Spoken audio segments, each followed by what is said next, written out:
I started to realize at that point, I've never really needed to see my name out there. I don't like my name. My name sucks. It has no punch. If you read it, you'll mispronounce it. If you say my name, Gerl, nobody will know how to spell it. It's just terrible. It was the easiest name to not have on the door. Plus, I just felt like that was really limiting, and I wanted to build something that would grow and have significance and get some traction. That's Dan Gerl, CEO and managing partner of Puget Law Group. And by bringing people like this in and making sacrifice and giving up a significant part of what I owned in exchange for the possibility of this thing that I now have a significant control over, not complete control, but I'm able to kind of lead it. But the potential for that is exponentially greater than what I had. I'm Michael Mogul, founder and CEO of Crisp, the nation's #1 law firm growth company. I've built my business through practice, not theory. Crisp started with just $500 to my name and has grown to over 8 figures in revenue over the last few years, earning a spot on the Inc. 500 list of the fastest growing private companies in America. Our approach has been to take everything we've learned about generating massive growth within our own organization and help the country's most ambitious and committed law firm owners do the same for theirs. In each episode of this podcast, I sit down with innovative market leaders from the legal industry and beyond to learn from those who thrive in the face of adversity, challenge the status quo, and define what it means to be a true game changer. I sat down with Dan Gerl to discuss how our darkest times can become our most powerful motivators, the importance of surrounding yourself with a team that's got your back, and why the craziest ideas often have the biggest impact.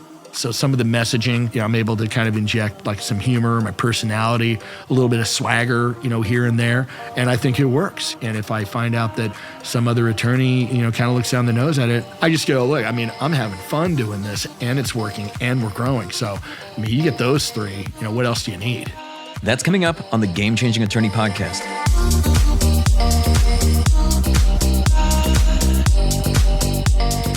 Dan Gerl is the CEO and managing partner of Puget Law Group, one of the fastest growing criminal defense and personal injury law firms in the nation.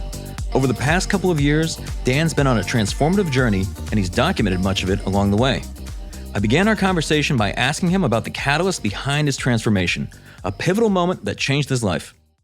So 2 years ago, almost to the day, so November 30th of 2019, it was about 9 o'clock at night, and my wife and I had just had a baby 4 months before, baby Jack. Jack was born on August 1st, and he was in absolute perfect health. No warning signs, no nothing. So literally on his 4-month day, the night of November 30th, my wife's mother was living with us at the time. She's basically taking care of him.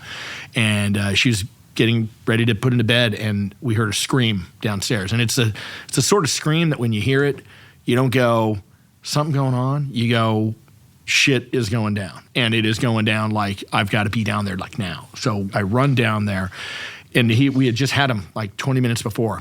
I even have a picture of him.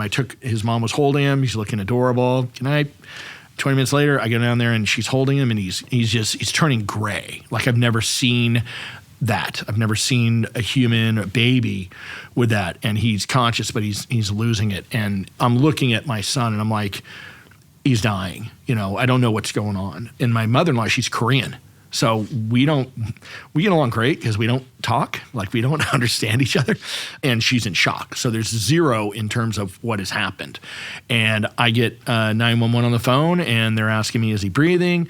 Kind of, no. She's like, get him on the ground, you're going to do CPR. So, I'm not CPR trained, but I'm able to do what she's having me do. And he's dropping, and then he'll come back. But it's like watching a meter kind of go down and then up, but then down, and each time. And I'm just like, I don't know how many more of these go-arounds I've got. And then they get there, and they got there pretty quick, thank God. And they come in, and they EMTs, and they grab them, and they go, we're going to Mary Bridge. Mary Bridge is a children's hospital that's about 20 minutes away from where we were living, whereas we've got a hospital 10 minutes away. And I thought, well, that must be a good sign, right? I mean, why would they go all the way to Mary Bridge? And I'm following them because my wife got into the ambulance, and I'm following them, and they don't seem to be going that fast, And I'm like, I'm taking all these as signs of encouragement. Everything's gonna be okay.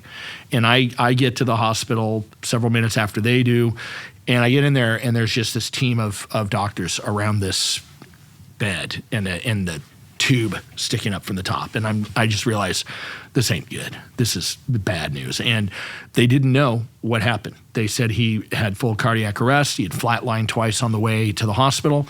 And other than that, we have no idea. We don't know what caused it. We go check into the ICU, and a few hours later, the cardiologist comes in, and they use the ultrasound, and he says he's got a tumor in his heart.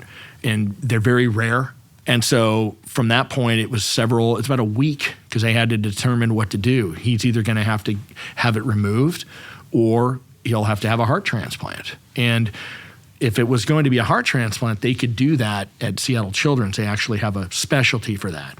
That would have been horrible, because that would have meant he would have been there until there was a transplant available, and he could have been in the ICU there for months and months and months. So when I found out that they elected to have him scheduled for surgery to have the tumor removed, it was, again, kind of a relief, but again, very scary. And the best place for that to happen is at Boston Children's Hospital, because of there's a doctor there. That's all he does. And the guy's just an absolute magician, So he came home after 2 weeks in the ICU. We were scheduled to go in February, and then Jack came down with SRV, one of the flu viruses, so they had to cancel. And unfortunately, that meant the spot that they had to remove the tumor has now been forfeited, and it could be any amount of time before another opening. They said probably in the summer at the earliest, and nothing happened to cause this reaction. So I'm living with this fear that if there was nothing that led to that, it could just happen at any time. And I just remember every night, once we were at home, every night waking up and just going downstairs and just making sure that he was still breathing. If something like that happened then, it's over. So fortunately, a few weeks later, they did have an opening in March. So we were able to get into March. We went, and he had the surgery, and it was successful, and went back home, and then we had to go back out 6 months later for the testing to make sure everything had done what it was supposed to do, and we were very blessed to find out that it did. And since then, it has had no effect on his life at all. I don't have to be careful about playing with him or any of that. I mean, I'm indescribably blessed by the outcome. That seemed like, to an extent, almost like a catalyst behind a lot of the changes that would come over the next 2 years. And this was interesting because also in March, I believe, of 2020, we introduced the Crisp Effect Challenge, which was this essentially a challenge of personal growth and professional transformation. And we do these monthly challenges, and then the grand prize would be this Rolls-Royce Ghost. But, I would think that this could be the last thing on your mind at the time with everything going on in your life. I guess talk to me, like when you saw that, what was going on through your head, and then why did you decide to participate? Initially, I didn't really connect with it because, again, we were so focused on getting back to Boston. For me, I remember seeing it, I want to say like in the middle of August. I think I got some emails, started paying attention to that. What happened throughout that entire time was that because of what I had started to implement in our firm, at the leadership level, at my level, and then down through the team, based upon what I was getting through the relationship with Chris, through CrispX, through that workshop, through some of the trainings with our coach that would come out and lead those trainings.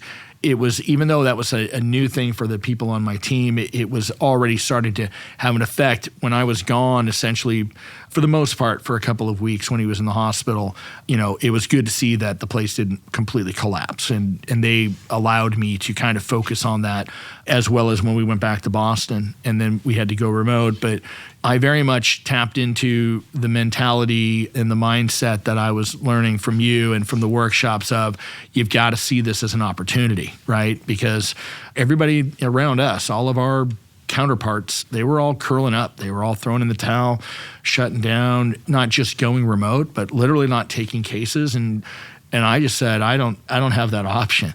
I got to make hay. And so we got big time into doubling and tripling our marketing efforts, buying up outdoor advertising because nobody else was doing it. And I just look for opportunity everywhere. Be the one that's out there seizing that opportunity, and you owe it to your team. I was drinking that Kool-Aid like I was in the desert. That allowed us we grew significantly that year, in a year where so many other businesses and especially law firms just folded. We grew. When I remember kind of for the first time seeing the Crisp Effect Challenge, I thought, wow, that I do kind of feel like that's kind of how this has had a transformative effect on us. Obviously, that's due to Crisp and what I've learned there and how I've been able to employ it in a number of different areas. This sounds really rewarding. I want to get in and do this. And then right toward the end of August, as we were getting ready to go to Boston, I find out my mom has like a week to live. And she had battled cancer kind of off and on for several years. And for like the last year or two, it had come back, and it was sort of this thing where it's like, you will live with this for the rest of your life, but there wasn't any sort of, she could have lived another 10 years, and she was otherwise, sounds strange to say, but she was very active. It was a part of her life, but she was very functional. And then to find out that she's got like a week, my brother telling me this, and I'm like, I'm going to Boston for the follow-up. We have to go, and I was just terrified of this idea that we would be there and she would pass away. So we went to Boston, and I'm keeping tabs on everything. And again, I'm blessed that we come back from Boston, and then the next morning I jump on a flight to Spokane, just at the other end of the state, and I get there, and she passed away like an hour later, where she slipped away. So, I got to spend an hour with her. She had all of her kids there. So, that's kind of a gut punch, right after the good fortune of finding out that Jack was 100%, so just circle of life, all that stuff. But I remember the first challenge, introduce yourself, and I remember recording it, just holding my phone in the Holiday Inn or wherever we were staying there, saying, this is my September mini challenge. And, we just buried my mom this morning, and so it's a little bit of a difficult time, but I'm excited to do this. And from now on, I'm going to be a little bit more upbeat. And after that, everything, it went in a different trajectory, and I was able to use some humor, hopefully, and be creative and have fun with it. So, but that's how it started. Man, I got to tell you, number one, you're a warrior. Number two, as I'm hearing this, I'm thinking, why did you care about any of this stuff? And more importantly, how were you able to maintain an optimistic perspective? Because you've got all these things going on personally. You could think like, don't worry about the firm right now. Let's forget all that stuff. You've got everything going on with your son, Jack, with your mom, like all those is one thing after the next. Like, how did you stay positive? Well, I'd like to be able to take credit for that or have that be reflective of something great about me. I think the truth of it is that was how I dealt with it. I don't know that I would say I was in denial, but my way of dealing with it was, it's going to be okay. Everything's going to be okay. And, I'm the person that at a fault would like be at the office working because you're kind of trying not to deal with it. I was close with my mom. I think some of my other siblings maybe were a little closer just because of the age and the proximity, geographically and stuff. They were devastated.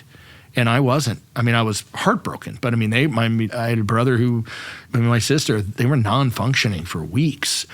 And I just thought, what's wrong with me? Am I cold-hearted? I was sad, but I wasn't.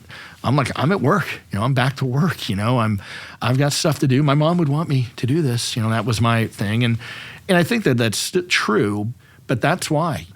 But, then each month we're doing a different challenge. And I remember the December challenge was, what was great about 2020? At first I was like, well, it was great because, like I said, we hunkered down, we beat COVID, and we grew, and we've got all these people on our team, and everyone's pulling together.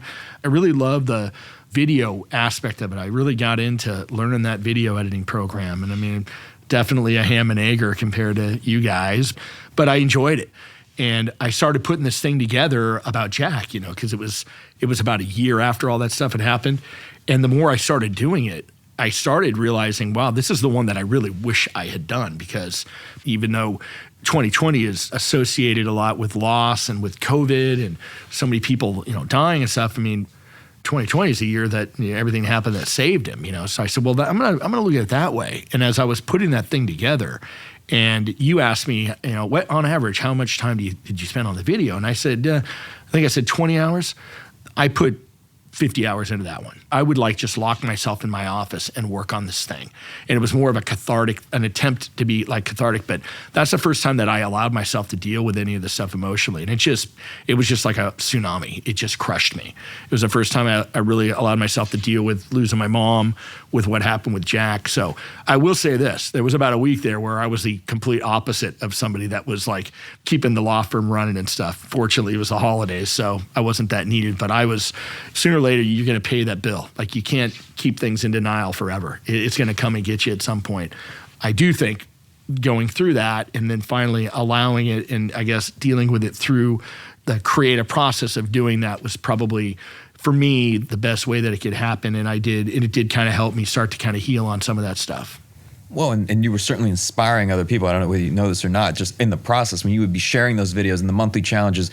As you know, we had this community going, so everyone would post their videos in the group and people would see your videos. And obviously there were some that were very emotional. There were others that were comical. They were almost like music video style. Right. But I guess to give people some context, 'cause we haven't done this yet, what were you trying to build in all this? And I mean just with your firm. So even looking back in terms of really just starting the firm, when you and I met, you told me you guys were building the Avengers of criminal defense and then obviously expanding the personal injury. But just, I guess if you could share what's kind of the origin story of that, just to give people context around what's going on the side of the law firm. So I founded the firm in 2013. I had been a prosecutor for just under 5 years, and that is why I became an attorney. I wanted to be a prosecutor. That was my whole thing. I went to law school to be a prosecutor. I was a graphic designer. That was my first career. But I'd always wanted to be I don't know why. I always wanted to be a prosecutor. I'm sure it was some show that I had seen or some idealistic thing that I had in my head. But I mean, I didn't just go to law school to be a prosecutor. I went back to night school to get my BA so I could go to law school so I could be a prosecutor. And if anybody had ever said, any chance, 20 years from now you're going to have, the fastest growing criminal defense firm in the U.S., I'd be like, no, and how dare you, because I just had this weird white hat kind of thing. That was not the road to success for me. I did that for 5 years. I was pretty unceremoniously shown the door by the person that made those decisions.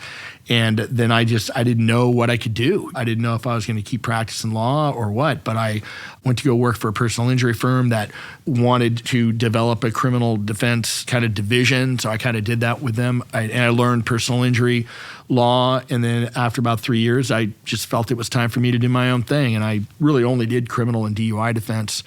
And the only thing I had going for me was I was now I'm a former prosecutor, So if they won't let me be a prosecutor, I'll just use that as that'll be my tagline, and it's an effective one because people would hear that and go, wow, there's somebody who's been on that other side they must really know.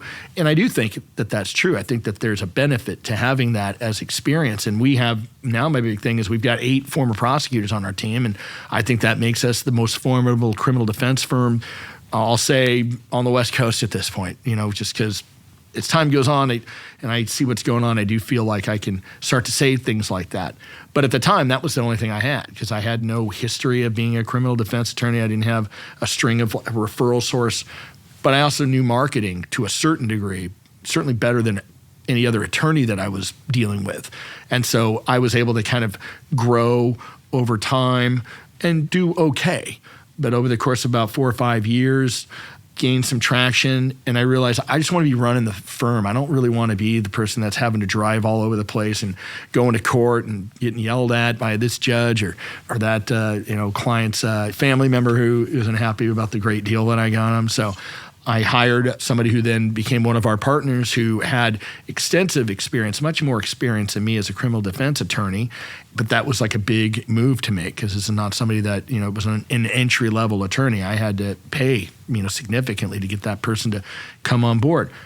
But that bet paid off. That gave us a lot more credibility and it gave us a lot more authority within the legal community. And then we found somebody else who I knew, was my partner Casey, who was with a very prestigious local law firm. And I pitched him on the idea of joining forces, and it was the right time for him because he felt as though maybe things had kind of plateaued where he was at, and he came on board, but he wasn't going to do that. He wasn't going to work for me. And so he proposed the idea of a partnership, and I spent about 5 minutes going before I said, yeah, that makes perfect sense. And I started to realize at that point, I've never really needed to see my name out there. I don't like my name. My name sucks. It has no punch. If you read it, you'll mispronounce it. If you say my name, Gerl, nobody will know how to spell it. It's just terrible. It was the easiest name to not have on the door. Plus, I just felt like that was really limiting. And I wanted to build something that would grow and have significance and ultimately would get some traction. And by bringing people like this in and making sacrifice and giving up a significant part of what I owned in exchange for the possibility of this thing that I now have a significant control over, not complete control, but I'm able to kind of lead it. But the potential for that is exponentially greater than what I had. I mean, I was all about that. And so by adding those people, we started to lay the foundation for a force, and that was kind of my thing, kind of the Avengers. We each have our kind of our own thing. I'm the creative guy and all that. This guy's our personal injury. Jared's our criminal trial attorney. And then I found your book, your audiobook. I was looking for legal marketing resources. And everything I found it either sucked or I already knew it. I wasn't finding anything that really was telling me anything I didn't already know. And I found that, and I listened to the audiobook, and I just remember at the beginning going, wow, there's some good stuff here. This isn't the norm of what I hear. But it was purposeful. It was about creating that growth, not just to get leads in and all that kind of short-term Band-Aid kind of approach. It was more about creating authority, telling your story, getting your message out so that they know who you are and why you're different, and which is the reason why, distinguishing yourself from everybody else. And I remember initially thinking, man, this is good stuff. I can do this. I'm creative. I'll find a guy I'll find a cinematographer, and by the end of it, I'm like, no, I'm not doing that. I'm hiring these guys. And now I got to tell my partners why we're going to, spend this money to do this. And I got to get them to agree with me because we're doing it. And then that led to the Game Changer Summit in 2019. And it just kind of took off from there. And fortunately, Casey and Jared and I have a very strong relationship in that we're all so different. We all do different things. None of us really want to do what the other two guys do. They don't want to do what I'm doing. I don't want to do trials at this point. So when I go, guys, we need to do this. We need to jump into CRISP-X. We need to jump into CRISP-X now for personal injury. I mean, they have a lot of faith in me, and I feel very accountable to not let them down. So that drives me. So we've just kind of collectively together have continued following this thing that 2 years ago we would have never envisioned that we would look like what we look like right now. So then you fast forward 2 years, and you guys have gotten on the Inc. 5000 2 years in a row, fastest growing private companies in America. I believe one of, if not the fastest growing criminal defense firm in the country. There's a few of those, right? Just criminal defense firms nationwide. Right. There's more than one. What are you guys doing different? And especially when you look at the last 2 years, because the growth has been massive. I mean, you guys have taken off. You started to really grow and scale. I mean, and do it also in a time where you look at, we're talking about 2020, which was COVID, and then 2021, which was basically COVID part 2. Well, I mean, I think it's just being the opposite of risk averse and knowing, again, I don't know that I necessarily would have gone in that direction if I had seen a lot of other people doing that. I'm seeing nobody doing that. I'm driving to work every day, and I remember one day I'm driving, like every single billboard was blank. And then every once in a while I'd see one with like a PSA. And I'm like, I just called this guy and I go, hey man, I'd like to talk about maybe doing some billboards. And okay, well, this is how much it costs, blah, blah, blah. I go, okay. But here's the thing. Nobody's buying them right now. So I want to see if we can work something out. And, ultimately I was able to get a very significant amount of inventory at a fraction because I would drive around, I would see an attorney with a billboard, and then 3 months later it'd be gone and they wouldn't be somewhere else. They'd get in, how many clients did we get off that billboard this month? None. Yeah, this is no good. And I know it doesn't work like that, So I'm like, well, I'm getting in there. And I knew that already, but I also knew that because I'm in CrispX with Alexander Shannara. This guy is who he is, and this is how he does it. So I'm going to take my cue from that. And so I think that's the difference. I was willing and able to see people doing what I want to do and go, I want to know how they do it, and then I'm going to do that. And knowing that it takes effort and you have to be driven by purpose. You can't just try to draw it up looking like what somebody else does or draw up your game plan similar to what somebody else does unless you're actually injecting yourself into that. And so for me, again, fortunate that I've got partners that almost always, whether they agree with what I recommend or not, they're all right. We'll take this one on faith, and it almost always works out in our favor. So taking some chances and being successful at that, and not being afraid to take risks. And to me, that is the difference maker, because I know from talking to a lot of my colleagues, oh man, I could never do that. And it's like, well, that's how we're doing this. So when people say that, I want to go deeper on that. When someone says, well, I could never do that, what do you think they're really saying? Because when I hear that, I think that's a very interesting thing to say. Does that mean that they actually could never do that? Like there's something that stands in the way of doing it, or they just wouldn't ever do that and it's like a courage thing? Well, the way I perceive it is, I can't really believe that is why you're doing this. It's got to be something else. You're lucky, this or that. And that wouldn't work for me. Yeah. Well, I mean, I don't know if I don't know if that's really what has led to that. Yeah. I mean, that car that you wrapped was ridiculous. Yeah. Because you guys started doing things, in 2020 and then beyond that drew a lot of attention and probably even some criticism, right? Yeah. Well, and it's funny because, to me, being able to both be growing and being to a certain degree kind of successful, not, never being satisfied with that, but at least being able to say, yeah, we've done these things and they've worked out, and I can breathe a little bit easier. I do now have some resources that I can put into more advertising that I didn't have a year ago, and a lot of other people don't. I have opportunities to do things that frankly other people may not be able to do right now. And so I'm going to take advantage of that.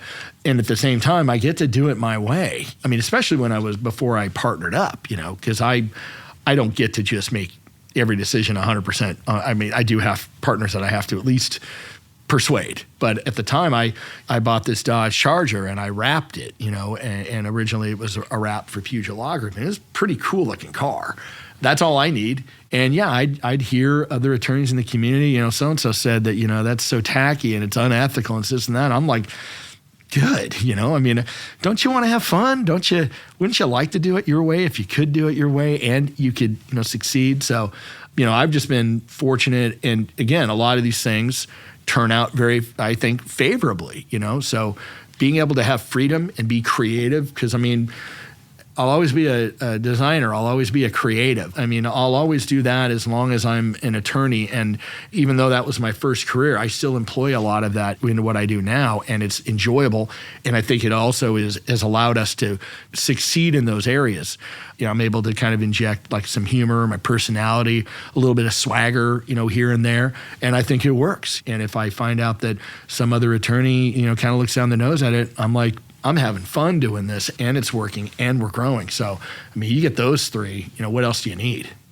And I'm curious, Dan, why are you the way you are? Like, as we're talking about all this stuff, obviously I love it, but you're breaking the mold, right? In the sense that not all firm owners are like this, and you're willing to take risks, and you're willing to also to share and collaborate. And also, as you mentioned, like your face doesn't need to be at the front of the firm, that you can really give the credit to others and all these different things. Like, why are you this way? Well, I will be honest with you. My face might be showing up a little bit more now. Winning a Rolls-Royce, does kind of, it can lead to a little bit of, maybe I'd like to see me on a bit. I'm just kidding. Because I think I finally found the thing that I think I'm pretty good at.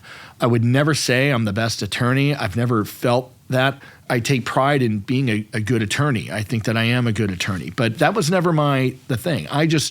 And I always wanted to be the best, whether being the best prosecutor, which was what I wanted to do at the time, or be, the best, graphic designer, which, I was good. I wasn't the best.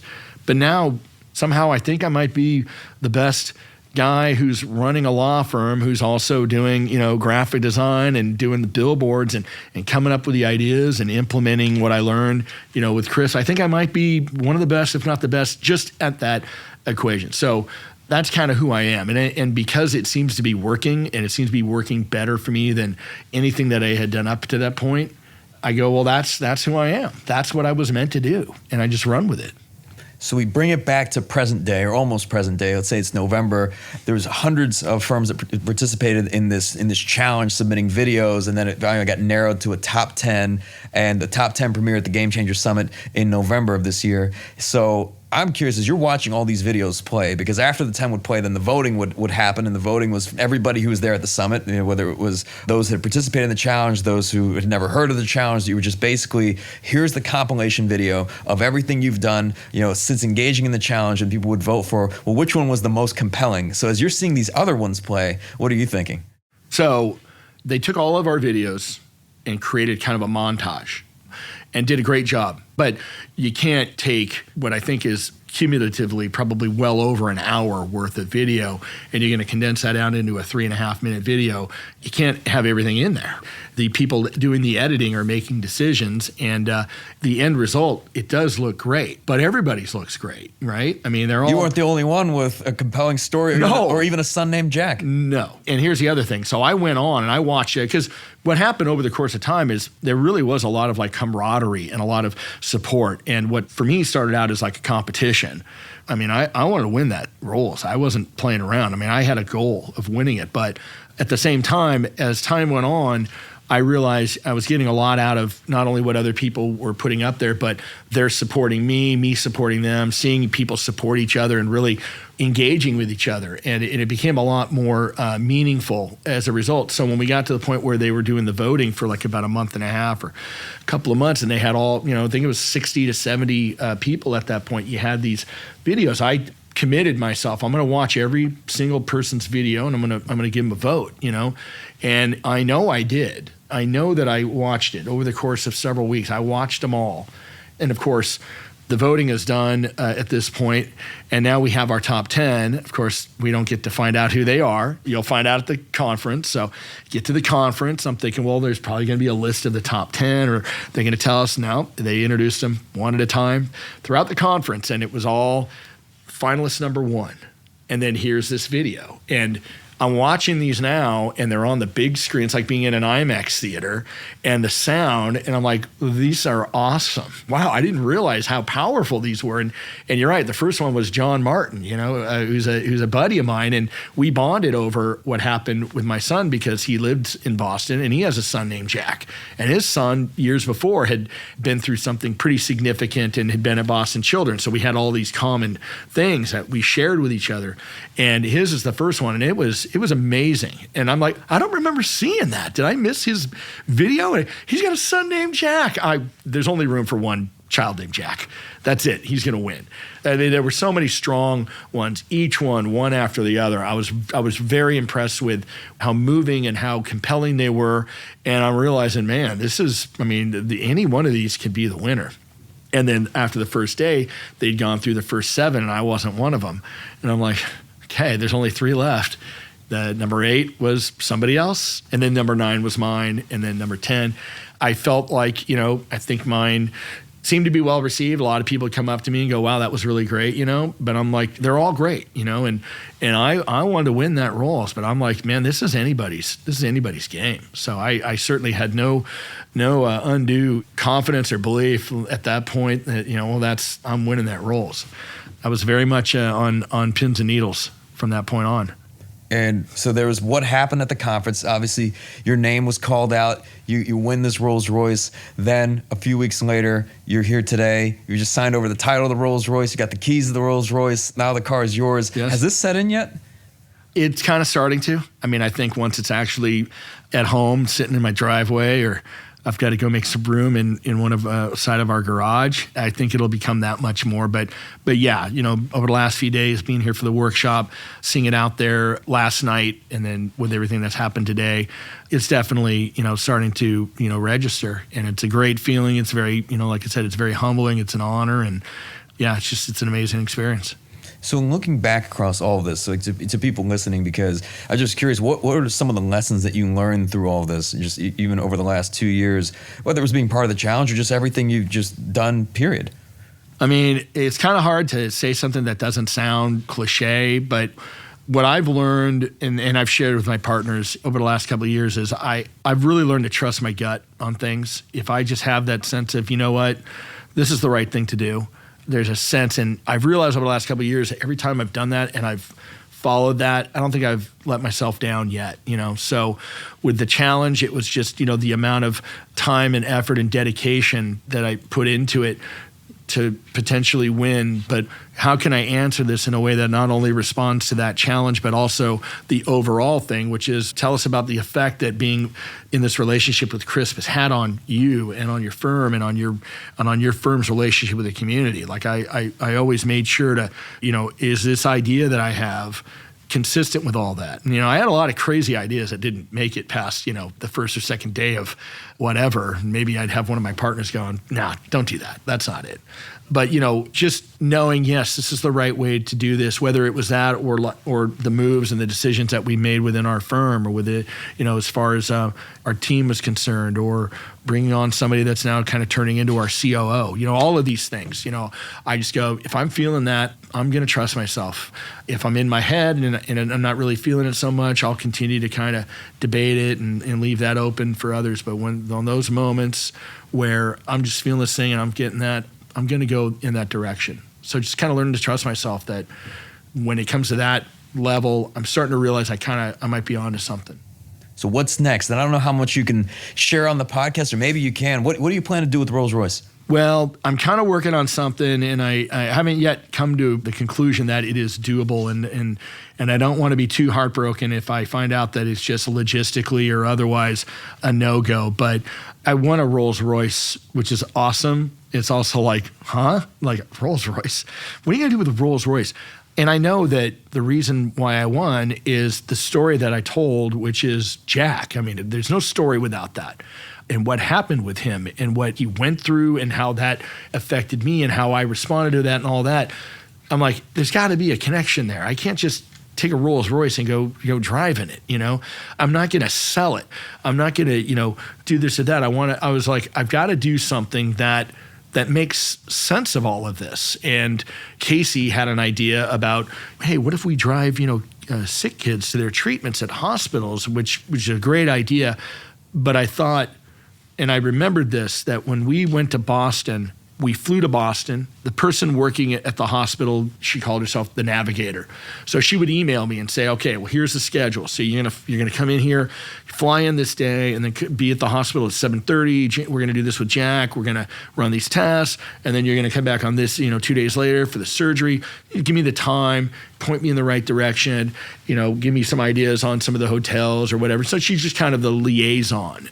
And so I go, okay, we book our flights. I book a rental car. We get an Airbnb on Boylston. And I can do this stuff because I'm not in my 20s. I mean, I've got a little bit of experience getting around. I've traveled, so I know how to get from point A to B. I know how to reserve. I know how to rent a car. I can afford to do these things, With all that stuff, you're still dealing with the stress of what's going on with your child. But I'm in a position where I don't have to worry so much about that other stuff. And when we got to Boston at night and we drove from the airport to where the rental, the Airbnb was, I get out there and I'm looking at this building and it's lights out. Like there's nothing about this that says, welcome. This is where I'm like, what is this? I couldn't figure out how to get into this building. And out of frustration and a little bit of stress and, all that, I go get a hotel somewhere, and the next day I figure out what's supposed to happen and we get it all sorted out. But I just remember going, I wouldn't call that like a terribly stressful experience that I went through, just because of all of the advantages and all the things that I'm able to say, I know how to do this or I can afford this. But what if we were in our 20s? What if we didn't have money? And what if I didn't know how to get around? And what if I had 2 kids? I go, that's it. And so my idea is that I would use this, hopefully it works out. I could use this as a mode of getting people from that airport in Seattle to the Children's Hospital. And they're really in need of something like that. I wouldn't want that to be available for me. I would want that to be available for somebody who has that. They get there and there's a ride waiting for them, and it's a Rolls-Royce. And they're going to get a ride in this Rolls-Royce, and they're going to take them there, and they're not going to have to worry about how to get on the freeway or what exit to take, or whether or not they're going to get to their thing and all of its lights are going to be out, and it's not going to look like there's any way in, because that's all been kind of figured out in advance. And so just for that one period of time, they don't have to stress about it. And if it's appropriate, maybe we find out that there's some things in common with what they're going through and what I did, and I get to tell them, hey, with us, everything is great. He's perfectly healthy now. Because those are the sort of things, when I heard that, meant everything to me. Wow, well, good. I'm glad to know that. In my case, I wouldn't allow myself to really think about it, because that was my coping mechanism. That there are people that are terrified of this. I'm on Facebook groups with other parents that have kids with the exact same thing. I mean, again, throughout the world, there's potentially several thousand at a given point. And, every week somebody will send me a message and say, I just found this out, we're going to Boston Children's. We're scared to death. Can you tell me how it went for you? And I get to say, it went great. Our son is perfect. Send them a picture of him. And they're like, oh my God, that makes me feel so much better. So I love that idea. And I thought, what, that makes this thing make sense. Now it makes sense.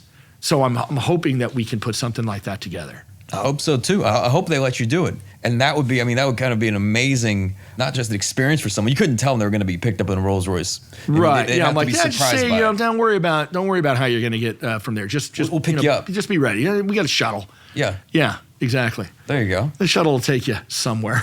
And then maybe you could even chauffeur some of them. Oh, my goal would be that I would be doing it at least a certain portion of the time. To me, that would be just a blast.